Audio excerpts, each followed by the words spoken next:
কথায় আছে হাতি মরলেও লাখ টাকা, বাঁচলেও লাখ টাকা। কথাটার হুবহু বাস্তব প্রমাণ হয়তো নেই, তবে রূপক-অর্থে ব্যবহৃত কথাটার প্রমাণ মিলছে সাকিব আল হাসানের কানপুর টেস্ট খেলা না খেলা নিয়ে। সাকিব ভারতে গিয়ে ঠিকঠাক বোলিং করতে পারেননি, এ নিয়ে সমালোচনা হয়েছে। দ্বিতীয় টেস্ট থেকে ড্রপ আউট করার কথাও শোনা যাচ্ছিল, কিন্তু সেসব কথা যে একেবারেই ভিত্তিহীন তার ইঙ্গিত দিয়ে রেখেছেন হেড কোচ চান্ডিকা হাথুরুসিংহে। হান্নান সরকারের মন্তব্যে ধরে নেওয়া হয়েছিল শুধুমাত্র ব্যাটিং করে একাদশে জায়গা পাবেন না সাকিব। বল হাতে যখন কিছু করতে পারেননি, ব্যাট হাতে তখন কি করবেন সাকিব? এমন ধন্দের মধ্যে টি স্পোর্টসে প্রকাশিত প্রতিবেদন দেখে আরো বেশি মনে হয়েছিল যে সাকিব কানপুর টেস্ট খেলবেন না। কিন্তু ওই যে দলের বড় কর্তা হিন্ট দিয়েই রাখলেন, কোনো শঙ্কা নেই, সিরিজ নির্ধারণী ম্যাচেও খেলছেন সাকিব আল হাসান।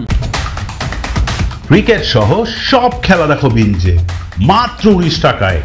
কানপুরের সংবাদ সম্মেলনে হাথুরুসিংহে বলেন, সাকিবকে নিয়ে অনিশ্চয়তা নেই, ফিজিও কিংবা কারো কাছ থেকে এ বিষয়ে তিনি কিছুই শোনেননি। আর এখানেই অস্পষ্ট করে হাথুরু বুঝিয়েছেন সাকিবের ইনজুরি নেই। ইনজুরি থেকে থাকলে হেড কোচ হিসেবে তার জানার কথা, যেহেতু তিনি জানেন না তার মানে সাকিবের ইনজুরি নেই, এমনটাই ধরে নিতে হচ্ছে। তবে আসল সত্যিটা জানেন সাকিব আল হাসান স্বয়ং। মুরালি কার্তিককে বলা কথাগুলো আসলেই সত্যি কিনা, যদি সত্যি হবে তাহলে এত দ্রুত ইনজুরি সেরে উঠলেন কিভাবে? নাকি সাকিব ইনজুরিতেই পড়েননি? যদি ইনজুরিতে না পড়বেন তাহলে বোলিংয়ে সাকিবকে আনকমফোর্ট মনে হওয়ার কারণটাও কি পার্টস অফ গেম? হলেও হতে পারে। তবে মুরালি কার্তিককে বলা কথাগুলো সত্য হলে সাকিবকে নিয়ে দ্বিতীয় ইনিংসে মাঠে নামার চিন্তা করবেন কিনা নাজমুল হোসেন শান্ত, সেটা একটা বড় প্রশ্ন। হয়তো করবেনই, কেননা সাকিব মাঠে থাকা মানে আলাদা শক্তি নিয়ে নামা।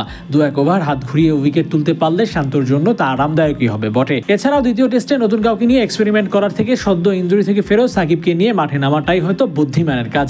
তাই সাকিবকে রেখে কানপুর টেস্টে মাঠে নামছে না বাংলাদেশ দল, এটাই আপাতত মূল খবর। ফিজিও কিংবা ম্যানেজার কারোর কাছ থেকে সাকিবের আপডেট জানেননি হাথুরুসিংহে। জানা না জানার থেকে বড় বিষয় পারফর্ম করা। ফিট থেকে পারফর্ম না করতে পারলে সে ফিট থাকার যেমন মূল্য নেই, তেমনি আনফিট থেকে খেলতে পারলে তা দলের জন্যও ভালো।